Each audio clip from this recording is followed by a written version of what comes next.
রহমানির রহিম। প্রিয় শিক্ষার্থীবৃন্দ, শুভেচ্ছা, ইসলাম ভালোবাসা রইল। আশা করি সবাই ভালো, সুস্থ এবং নিরাপদ আছো।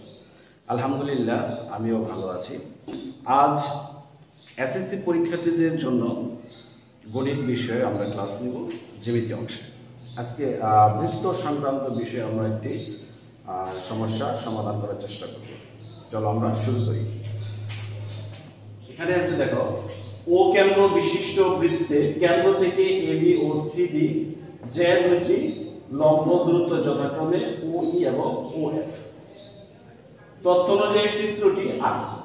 তাইলে ও কেন্দ্র বিশিষ্ট বৃত্তে এবি এবং সিডি দুটি যে লম্ব দূরত্ব হচ্ছে ওই এবং ওএফ। এখানে চিত্র দেখো যে এবি এবং সিডি এই দুটি যে লম্ব দূরত্ব, অর্থাৎ ও থেকে এবি এর উপর লম্ব দূরত্ব হচ্ছে ওই এবং ও থেকে সিডি এর লম্ব দূরত্ব হচ্ছে ওএফ। এটা হচ্ছে তোমার কয়ের জন্য যে তথ্য অনুযায়ী চিত্রটি আঁকো। ও কেন্দ্র বিশিষ্ট এবিসিডি বৃত্তের এবি এবং সিডি দুটি যে দুটি কেন্দ্র থেকে লম্ব দূরত্ব যথাক্রমে ওই এবং ওএফ। কয়ের জন্য এই চিত্র আমাদের। এখন আসো খ, যদি AB is greater than CD হয় তবে প্রমাণ করো যে ওই লেস দ্যান ওএফ। চিত্রের মধ্যে লক্ষ্য করো যে আমরা এবি যেটাকে একটু বড় করে নিয়েছি এবং সিডিটা ছোট, কারণ আমাদের প্রশ্নে বলা আছে AB is greater than CD. আর এখানে ও থেকে এবি এবং সিডি যায় লম্ব দূরত্ব ওই এবং ওএফ। এখন অঙ্কন আছে এখানে আমাদের, কিন্তু ক্ষয়ের জন্য অঙ্কন হচ্ছে ও কমা এ এবং ও কমা সি যোগ করি। ও কমা এ এবং ও কমা সি যোগ করি, এর হচ্ছে অঙ্কন। তারপরে আসলে প্রমাণ।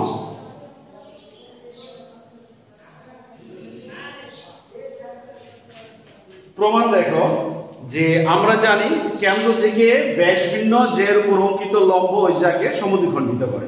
এখানে ও ই লম্ব এবি এবং ও এফ লম্ব সিডি। যেহেতু লম্ব, তাহলে ও ই এবি যাকে সমদ্বিখণ্ডিত করবে এবং ও এফ সিডি যাকে সমদ্বিখণ্ডিত করবে। তাহলে আমরা কি লিখতে পারি যে যেহেতু ও ই লম্ব এবি এবং ও এফ লম্ব সিডি, সুতরাং এই সমান বিই।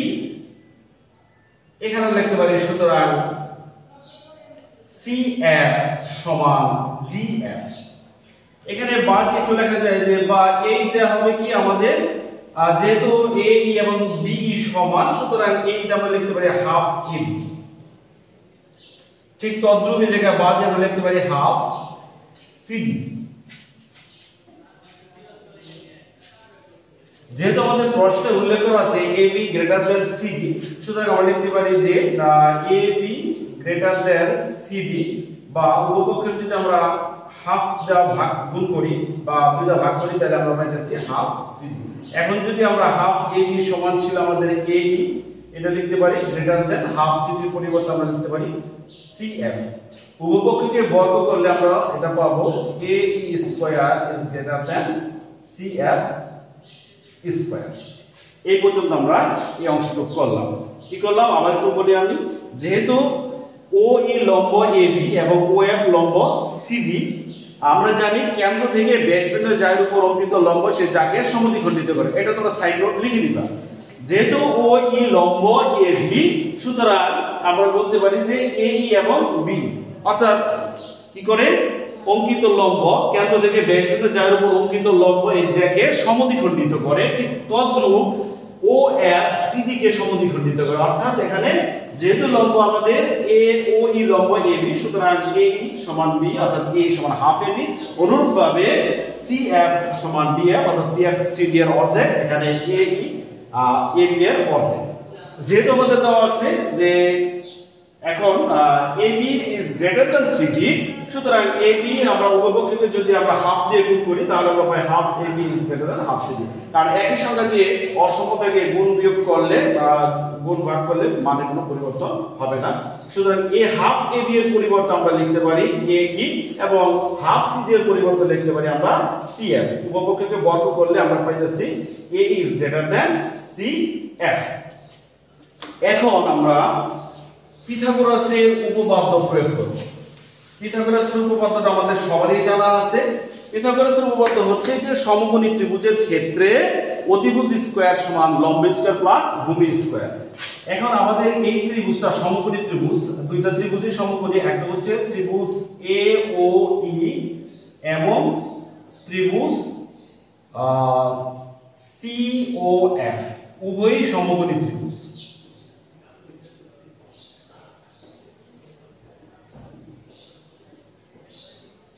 উভয় সমকোণী ত্রিভুজ। তাহলে প্রথম ক্ষেত্রে আমরা যে ত্রিভুজ AOEA যে এর অতিভুজ, যেহেতু আমরা এখানে লম্ব অঙ্কন করছি, এটা হচ্ছে এক সমকোণের সমকোণের বিপরীত বাহুকে অতিভুজ বলা হয়।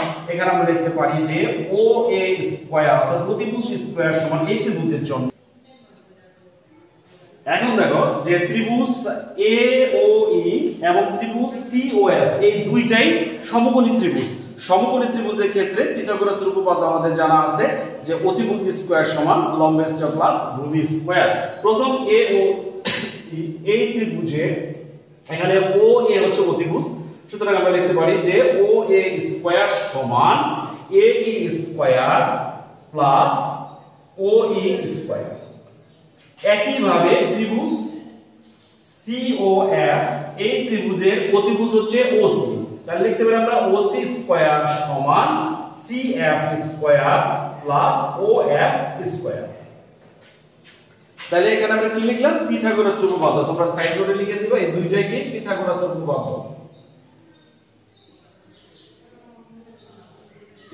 পিথাগোরাসের উপপাদ্য থেকে পাই।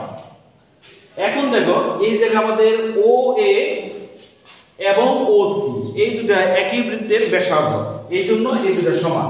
এখন আমরা লিখতে পারি যে এখন OA সমান OC, কেন? একই বৃত্তের ব্যাসার্ধ। উভয় পক্ষের যদি আমরা বর্গ করি তাহলে আমরা পাইতেছি যে OA স্কয়ার সমান OC স্কয়ার। উভয় পক্ষকে বর্গ করি। আমরা কিন্তু এখানে আগে একটা প্রমাণ পাইছিলাম যে AE square is greater than CF square. এই তথ্যটা আমরা একটু এই জায়গায় লিখলাম যে AE square is greater than CF square. এখন যদি আমি এই জায়গায় মান বসাই অর্থাৎ OA স্কয়ারের পরিবর্তে আমি লিখতে পারি AE square plus OE square সমান OC এর পরিবর্তে OC স্কয়ারের পরিবর্তে আমি লিখতে পারি CF square plus OF square. যেহেতু এই দুইটা যোগফল বা সমষ্টির সমান, এই দুইটার মধ্যে একটা তথ্য আমাদের জানা আছে বা আমরা প্রমাণ করছি যে AE স্কয়ার এই CF স্কয়ারের চেয়ে বড়। যদি AE স্কয়ার CF স্কয়ারের চেয়ে বড় হয় তাহলে এই OE স্কয়ার OF স্কয়ার চেয়ে অবশ্যই ছোট হবে। সুতরাং আমরা লিখতে পারি যে OE square is less than OF square. উভয়পক্ষে এখানে আমরা কি লিখতে পারি যে যেহেতু আমাদের এখানে আছে যেহেতু যে AE square is greater than CF square, এই তথ্যটা যেহেতু বড় অর্থাৎ এখানে AE square is greater than CF square যদি হয় তাহলে পরের অংশটা অবশ্যই ছোট হবে। উভয়পক্ষকে যদি আমরা বর্গমূল করি তাহলে আমরা পাচ্ছি OE is less than OF অর্থাৎ OE OF এর চেয়ে ছোট। এটা আমাদের ক্ষয়ের জন্য প্রমাণিত হয়ে গেল। প্রমাণিত। তারপরে আমরা চলে যাব গ অংশে। গ অংশে কি আছে দেখো, গ অংশে আছে যদি AB ও CD যা দুইটি বৃত্তের অভ্যন্তরে কোন বিন্দুতে সমকোণে ছেদ করে তবে প্রমাণ করো যে কোণ AOD প্লাস কোণ BOC সমান 180 ডিগ্রি। আজ এই তথ্যের জন্য বা এটা প্রমাণ করার জন্য আমরা চিত্রটা আঁকি। দেখো আমরা গয়ের জন্য এখানে চিত্র অঙ্কন করছি। গয়ের মধ্যে ছিল আমাদের এবি এবং সিডি এই যে দুটি বৃত্তের অভ্যন্তরে কোনো বিন্দুতে, অর্থাৎ এখানে আমরা ধরে নিলাম বিশেষ নির্বাচনে এবি এবং সিডি যে দুটি বৃত্তের অভ্যন্তরে এই বিন্দুতে সমকোণে মিলিত হয়েছে, আমাদেরকে প্রমাণ করতে হবে কোণ এওডি প্লাস কোণ বিওসি সমান 180 ডিগ্রি। এটা প্রমাণ করার জন্য অতিরিক্ত আমাদের একটা কাজ করতে হবে, সেটা হচ্ছে যে আমরা এ কমা সি যোগ করি, অর্থাৎ এটা হচ্ছে অঙ্কন। অঙ্কন কি হবে? এ কমা সি যোগ করি। বিশেষ নির্বাচনে আরেকটু লিখতে হবে, সেটা হচ্ছে যে এবি এবং সিডি যা দুটি বৃত্তের অভ্যন্তরে এই বিন্দুতে সমকোণে মিলিত হয়েছে, তারপর তোমাকে লিখতে হবে ও কমা এ, ও কমা বি, ও কমা সি, ও কমা ডি যোগ করি। এগুলো অঙ্কনে আসবে না, এটা আসবে বিশেষ নির্বাচনে। অঙ্কনে আসবে শুধুমাত্র এ কমা সি যোগ করি। এখন এইটা প্রমাণ করার জন্য দেখো আমাদের প্রথমে আছে কোণ এওডি। কোণ এওডি এটা হচ্ছে একটা বৃত্তের কেন্দ্রস্থ কোণ। কোন চাপের উপর আছে? এডি চাপের উপর আছে।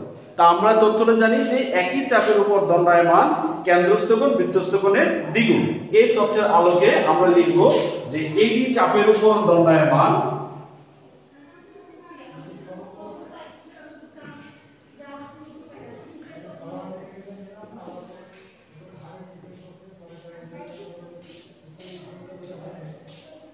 এডি চাপের উপর দণ্ডায়মান কেন্দ্রস্থ কোণ এওডি সমান 2 ইনটু বৃত্তস্থ, দেখো এডি চাপের উপর বৃত্তস্থ কোণ অর্থাৎ এ এবং বি বৃত্তের সি বিন্দুতে মিলিত হয়েছে, সুতরাং এটা হচ্ছে আমাদের বৃত্তস্থ কোণ, কোণ এসিডি। অর্থাৎ আমরা লিখতে পারি কোণ এওডি সমান 2 কোণ এসিডি। একইভাবে আমাদের কেন্দ্রস্থ কোণ হচ্ছে আরেকটা বিওসি। এই কেন্দ্রস্থ বিওসি কোণের জন্য, এই কোণের জন্য আমরা চাপ ব্যবহার করব বিসি চাপ। এই বিসি চাপের উপর দণ্ডায়মান, তাহলে আমরা কি লিখব যে বিসি চাপের উপর দণ্ডায়মান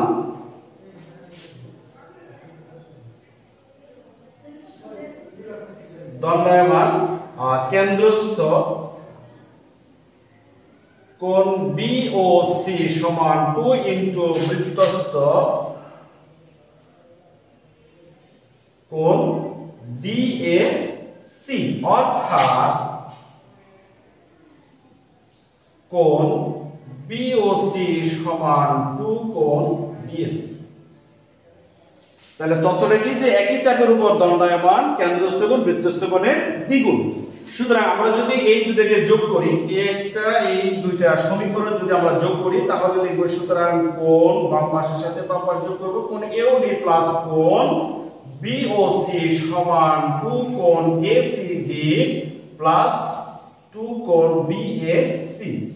ডান পাশ থেকে আমরা 2 কমন নেব, তাহলে থাকে কোণ এসিডি প্লাস কোণ বিএসি। এটা আমরা একটা সমীকরণ যদি 1 দিই, এটা সমীকরণ 2 দিই, তাহলে আমরা এটা ব্যবহার করতে পারি সমীকরণ 3। তাহলে আমরা কি লিখতে পারি? এখানে 1 নম্বর 2 নম্বর যোগ করে পাই। 1 নম্বর 2 নম্বর যোগ করে কোণ বাম পাশে এওডি প্লাস কোণ বিওসি সমান 2 ইনটু কোণ এসিডি প্লাস 2 কোণ বিএসি। অর্থাৎ আমাদের বাম পাশের প্রমাণ কিন্তু অলরেডি চলে আসছে যে কোণ এওডি প্লাস কোণ বিওসি। এখন আমাদের প্রমাণ করতে হবে 180 ডিগ্রি ডান পাশে। এখন দেখো এখানে একটা ত্রিভুজ এসিই, এই ত্রিভুজের ই বিন্দুতে যেহেতু এবি এবং সিডি যা দুইটি মিলিত হয়েছে সমকোণে, সুতরাং এখানে কোণ এইসি এটা হচ্ছে আমাদের এক সমকোণ বা 90 ডিগ্রি। কোন ত্রিভুজের জন্য? ত্রিভুজ এসিই। ত্রিভুজ এসিই এ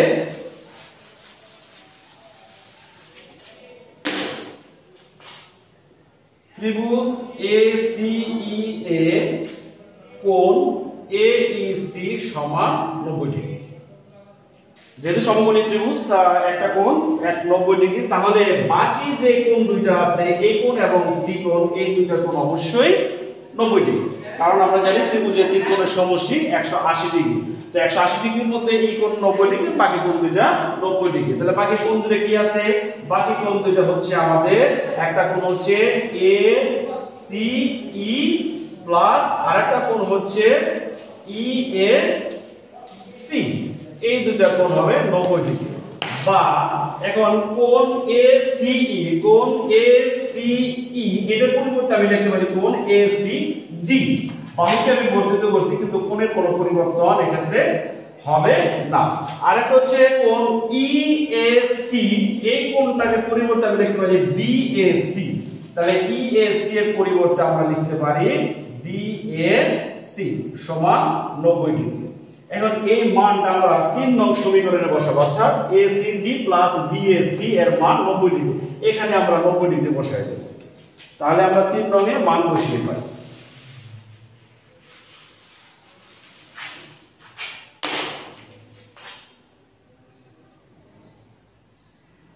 তিন নং এ মান বসিয়ে পাই।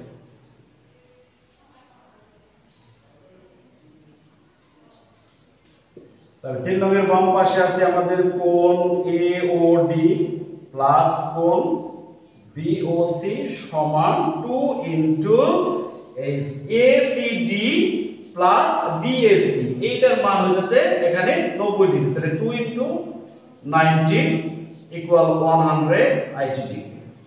সুতরাং আমাদের প্রমাণ হয়ে গেল যে কোণ AOD প্লাস কোণ BAC সমান 180 ডিগ্রি। আশা করি সবাই বুঝতে পারছো। তোমরা নিয়মিত এগুলো চর্চা করবা, কারণ চর্চা ছাড়া এগুলো সম্ভব না। তাহলে তোমরা লক্ষ্যে বুঝতে পারবা। সবাইকে অসংখ্য ধন্যবাদ। খোদা হাফেজ।